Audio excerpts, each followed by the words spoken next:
Right? Happy. Next one.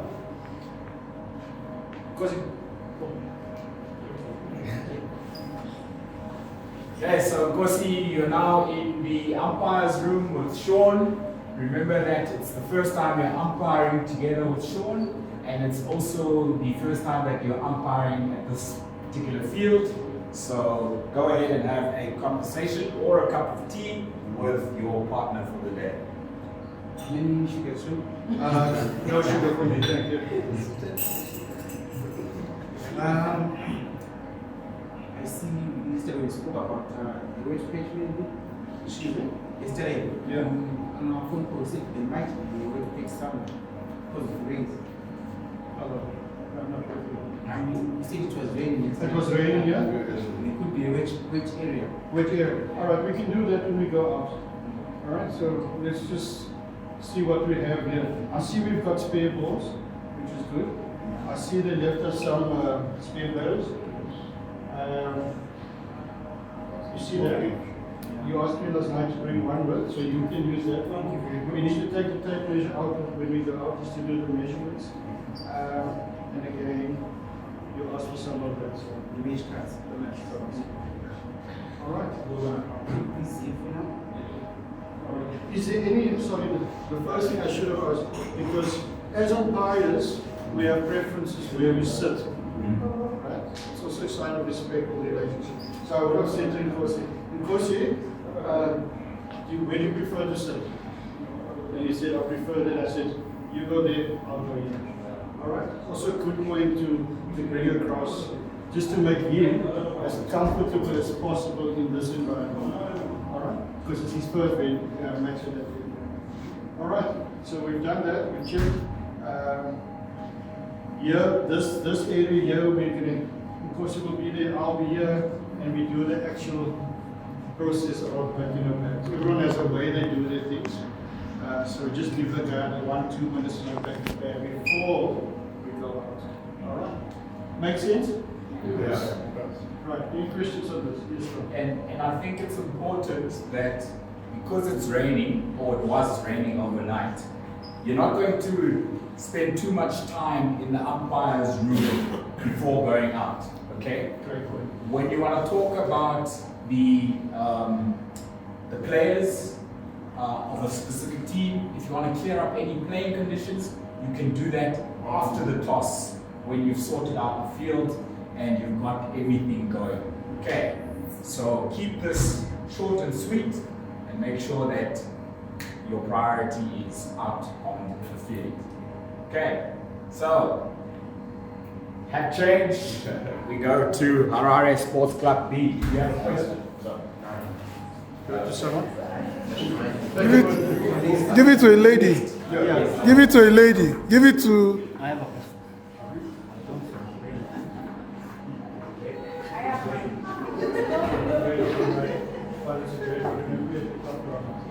Say something, David. Yeah? Say something. I'm happy, excited about this program.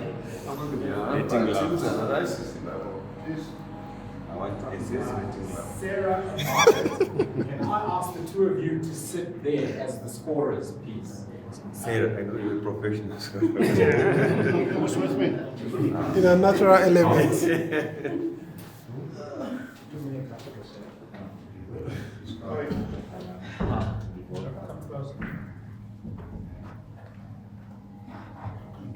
Guys, you can come.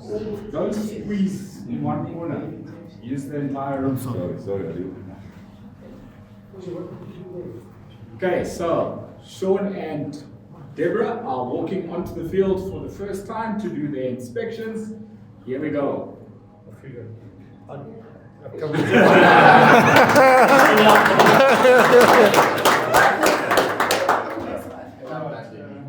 Deborah, we need to get over to the curator. Oh, there is he. Just get over to the curator. Hello, sir. How are you? I'm Shaun. This is Deborah. Welcome. Are you going to be here for the duration of the match, sir? Yes, You'll be here. we see. Three? Okay. And are you going to roll during the change of innings? With one roller, Okay. we can advise me to see. Class. Is there? There's the role. Yeah. Leave it alone. All right. Are you still going to roll? I'm done. You're done rolling. So when are you taking this off? They are busy just looking at the boundaries. They're taking- They will remove that before the toss swing. Okay. Is there anything you want to tell me that I need to know? Or tell us? Did you hear what I just said now? Me. I said, is there anything you want to tell me? So that's not a team. Is there anything you want to tell us that we need to know about the venue? We've got the small red spot on the pitch here. We, however, as soon as the sun comes up, within half an hour, this will dry out and it should be fine for the match. So we will just leave it for that half an hour. At toss, it should be fine. And we can have a look. Then we've got another red pitch patch at the. You sure it will be ready? Toss? We can have a look in half an hour's time. All right. That's fine. Is there nothing you want to do about it? You're just going to leave it where We're it's at? going to leave it for the sun to come out. We've got this light breeze coming through now. If I roll it, it'll just bring the moisture up. So I think we should just. So Deborah and myself will just come do an inspection on this, just prior to the toss.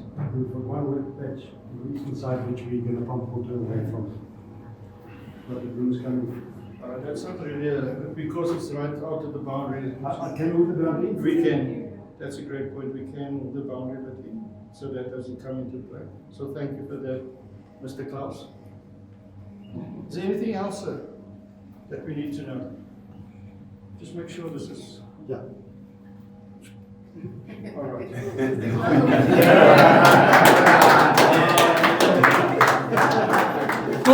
Klaus is in the wrong profession. Klaus is in the wrong profession. Please bring one of the tape measures. All right, I see everything's fine. Our boundaries are all set, all good. Happy with everything. Thank you. So what we're going to do is just before the toss, we'll come up again and we'll check that.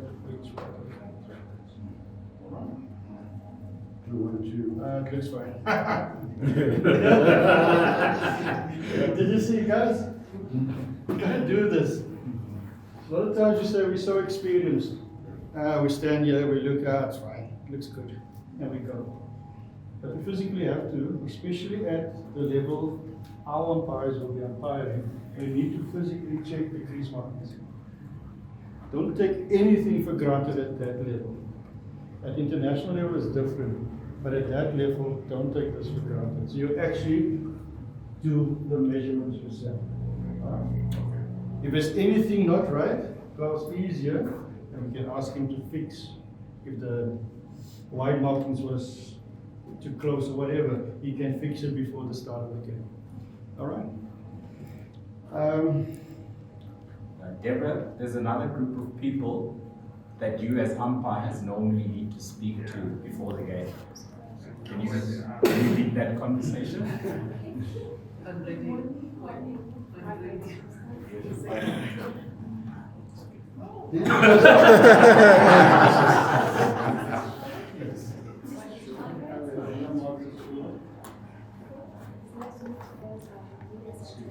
It's nice to meet you guys on the side of the review.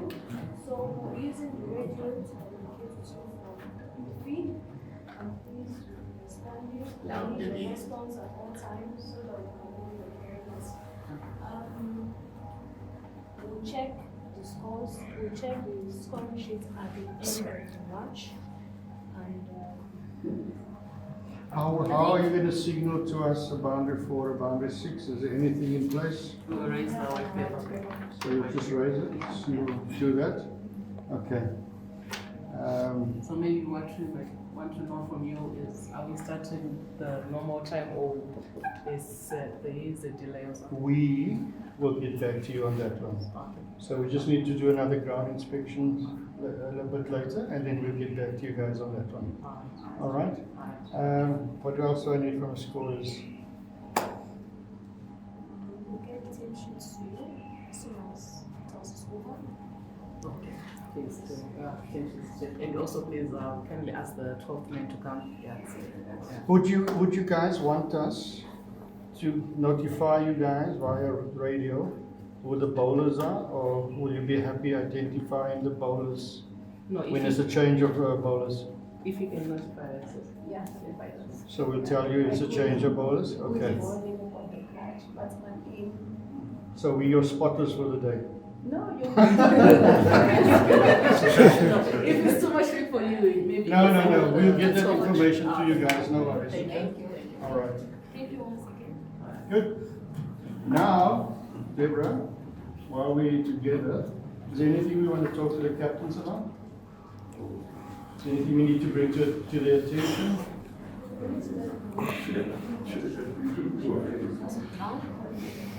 Speak up. Please let the captains know the condition of the pitch and tell them that we'll comment out for second inspection and we'll notify them for the time of the toss. All right, we must get them close just to let them know that we've got a concern there. I'm going to do a ground inspection just prior to the toss and re-inform them what is happening.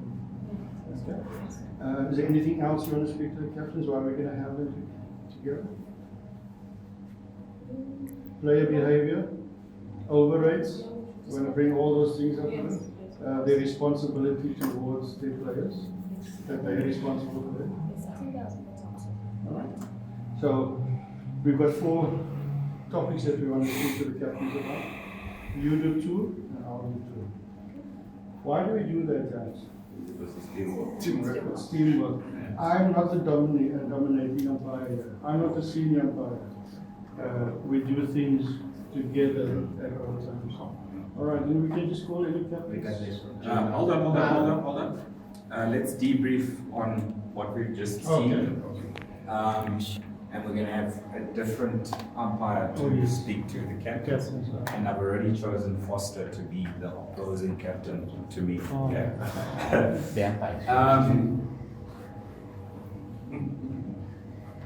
When you were speaking to the ground staff, I noticed that Deborah was withdrawn, quiet. We need to, the same way that Shaun has said, when we speak to the captains, we're going to speak to them in equal terms. Everyone that we communicate with, whether it's the scorers, whether it's the ground staff, whether it's the captains, both umpires need to engage. Okay? So that's the one thing I felt that they could have done better. Any other comments? Yes. Well, we noticed that from the previous phone call we had last night, there was a concern about inclement of weather. And when the umpires got on the ground, because they are away patches, I thought we would get more information regarding on how quick the rain comes in, where it comes from, and how long it will take Klaus and his team to cover the ground. Great point. Excellent point. Because that helps with the pace of play as well. With the question, if I need to bring covers on, how long is it going to take to get covers on? How long does it take to bring the covers on? All those key questions here. Have you got enough sawdust in case you need sawdust? Understand? To answer your question where the rain comes from above.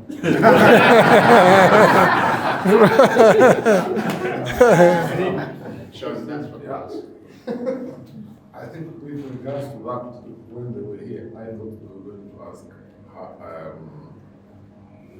how big the covers that are available are to know the space that could be covered in case of rain. And also that side, I thought that maybe they would also check if the radios are working. To know, because they talked about communication when they were there on field, but just checking if the radios were working. That's a good point. Because that's a great point. Because when we are coming out of the change room, I will have the radio with me and I will have Klaus's radio with me. So I'm actually bringing it out, we are actually bringing it out together. So Klaus, there's your radio. If I need to get a hold of you, you're on channel 3. And XYZ scorers, here's your radio. We're on channel 4, and we'll communicate via the two-way radio. So normally that's when you don't want to leave it in the change room. And when things get a bit hectic, you forget about it. So while you're still in a passive mode, bring it with you. Okay? Make sense? Manuel. Where's the manual? Sorry, Bruce. Bruce. Yeah, I think on the ground you spoke to the groundsmen, maybe the book scorers, but an important group, those who score on the ball. Most of the time when it comes to courses, like forget that. In my place, for instance, we have the young boys doing it. Sometimes they are not even close to the main scorers, but we don't talk to them, we don't communicate, and we expect them to deliver. Usually, what they do communicates to everybody. So, for instance, change of over, it's not done. The game may stop because the fielders want to know what's on the board. So, I think we should also bring them into consideration when you talk to them. The scoreboard operator. It's probably a good idea not just to speak to the scorers, but also if you have a scoreboard operator, speak. I think it's for the scorers to make sure that the scoreboard operator is working. So we don't want to be communicating to too many people. So Sarah's the head scorer, and I'll tell Sarah to ensure that the board is correct. Okay. So she somehow will have to communicate with the guy operating the board. Okay. But good point as well. Chris? Chris? On the phone call, you asked about, or you've talked about a tree hanging over the ground. So I think she didn't ask where the tree was located and what the That's a great observation. It's a great observation. But now I'm thinking, the last time I was here, there was a tree hanging there, but I don't see it anymore.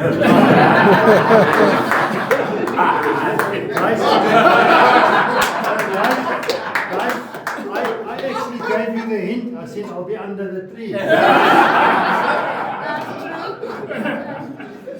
So let's go to that scenario. Yeah. All right? Awesome. Deborah, we've got this tree overhanging the boundary. What are we going to do about this tree? What do I think? All right. What do we do? Okay. So what we will normally do in this ground, we just speak to the local authority, and we'll find out from them if the board strikes it on the full. We will always just go down with it. All right. So let's just confirm with them. But I know in past games, when it strikes a tree, it's a boundary fall.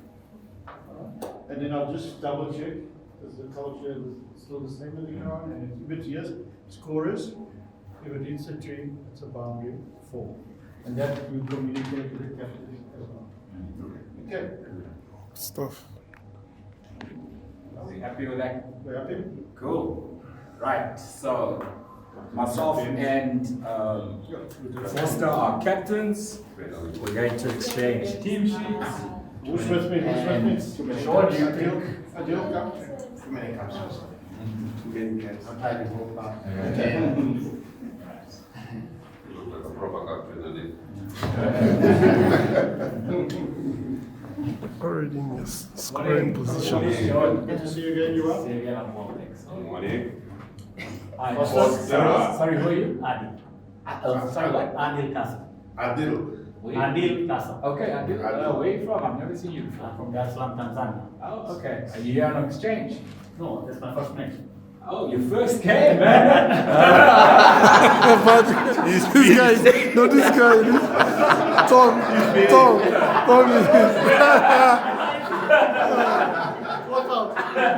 Caught out.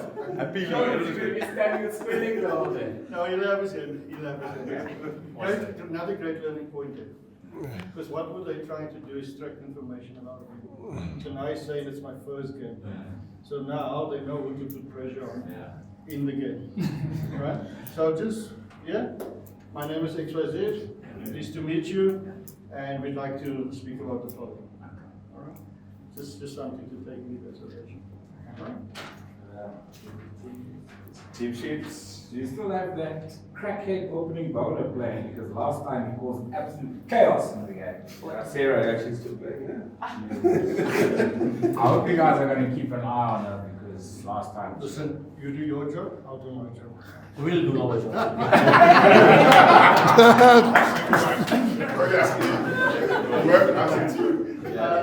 So yeah, we get the exchange of teams. So what happens next now? We're going to have our conversation with the two captains. Yeah. All right. So we talk about the tree. So this tree is just near the boundary. So we just talked to the local and the government. They said if it is the tree, it's 4 runs. It's a boundary score. Oh, Yeah. that's a huge format. That's, guys, at this ground, it's always been a 4. And it will always remain a 4. So for this game, it will be boundary 4. Okay. Informing you guys if it should hit the tree, what's going to happen. Good cop, bad cop. What was the other thing? Can your teammates reach? Okay, that no, that's out of the way because Klaus got it ready to play. Now we've done the toss and we'll talk about player behaviors. So you can speak to them about player behavior. Okay. Make sure your players are well dressed up and very disciplined. If they're not, Say no. If they're not, you are responsible. but they're adults. I'm not their father. But you are the captain. we're not going to debate this. We're not going to debate it. I'll give you a blue law book and you can read through it. It explains everything. Okay? Responsibility. Cheers. Take responsibility. All right, so there's some key learning points here, guys. So I don't know if you guys are understanding what is happening here. Of taking control from the word go and setting your standards. Because if I allow this two to carry on the way they are carrying on, and I'm just going to take a back seat, the standard I walk past today is the standard I accept tomorrow. So that standard will always be acceptable. Which is not acceptable. Okay? Good. So this will normally go, normally we'll expect the scorers to come fetch it, but now we're going to take the scorers to the scorers and give it to them. All right. Anything, observations, guys? Yes. All the hands went up. Yeah. Yes, I observed something with the naughty captain. I think because he was, you were well behaved. I think it was planned. Trying to get into you, you were not as firm as Shaun. Remember, you are new, and if you could be, instead of you laughing to his jokes or to his provocations, kind of, you could have been as firm as the one who already knows him, because you've seen that he's going. You are there to give them instructions on how the game is going to be played. So, great point. Good point. Very good point. Another thing there is an umpire. You shouldn't fight back with harsh words or anything, but you switch the pressure onto the players in an appropriate manner. For example, you said, I can give you the law. There's another 15 pressure. Now the pressure is on him to go and read the figure. I'm not here to educate the captain. If he doesn't know the law, I have a book for you. You can go through it and read the law. Another question, Musa? Yeah, what I observed is even if the opposing captain was of good behavior, but I think at that moment they were working as a team, good cop, bad cop, it might just be eventually that the aggressive captain may not be the one that becomes your problem. It may be the other captain who was quiet and silent, and then you think he is on your side, and during the course of the game, he becomes the problem. But he got the message. Yes. He got the clear message. I just wanted to add on the choice of words. At times we don't really need to be aggressive or to impose things, especially to the ones who shows to be a bit naughty. just try to find a nice way, a diplomatic way of talking to your players or whoever that you're saying that this one is disobedient. That way, even if a conflict arises during the match, your choice of words again is going to contribute in how you're going to resolve the conflict. Also know your characters. Yes. Know the characters. I know Tom has been a difficult captain. He's always been difficult, so I know him. I know the fastest guy that will just listen. So know your characters as well, and how you're going to approach those characters, and how you're going to get the message across to them in a stern way. Right? Understandable way. Any other question? Good comment. Comment. Shaun? If you guys realize, they were standing like this when they were speaking to the captains, not like this. So they were facing them together. Great point. Yeah. Everything, I cannot stress the word more and more together, together, together. Together everyone achieves more, right? All right, one question, Brucey. Yeah, I think after communicating with the captains, you didn't give them time to report, for instance, the fielders when exactly the match was going to start. They should know maybe that, Bruce. Should have given them maybe 5 minutes. Out of total here, we're ready to go at 10. They've been captaining teams for quite a while. I'm not going to say after every game. Right, we're starting at 10. Umpires will be out 5 to 10. I'm not going to give them the time. At 5 to 10, we'll come out and we will take the field. And they will know that's their cue with the fielding team to follow us. The key point, before I forget it, Tassie, what's the procedure taking the field? Umpires first. Umpires first. Followed by the fielding team. Followed by the fielding team. And then the batters. And the batters. Why? Why do we follow that process? It takes some time for the fielding side to get set up, and the umpires lead as owners of, as in being in charge of the game, and then the fielding side, because it will take some time to get set up before the board and the batters. You on the right track. After the toss, the pitching charge is the umpires. Yes. After the toss, so anything is happening after the toss, umpire must know that what is going to be happening. Good point, because you get before the toss and you get after the toss. Before the toss, the match hasn't started. After the toss, the game is started. Any other? I know you. What else? Why do we walk in those stages? Or just a controversial one. There was an incident where there were 2 batters on the crease, and then the bowler was saying if it's a right-hander, I want this bowler to bowl. If it's a left-hander, I want this bowler to bowl. Exactly, yes. So in that order, is the umpires take on the field, and then the fielders take on the field, and the opening bowler is ready, and then the batters who choose who's number 1, who's number 2. So yeah, that's the answer I was looking for. So we will speak to the fielding captain. Which end are you starting? He's going to say at that end, you can use that bowler. The batters come in and we will inform them they're starting at that end. And then we carry on from there. This happened in a game.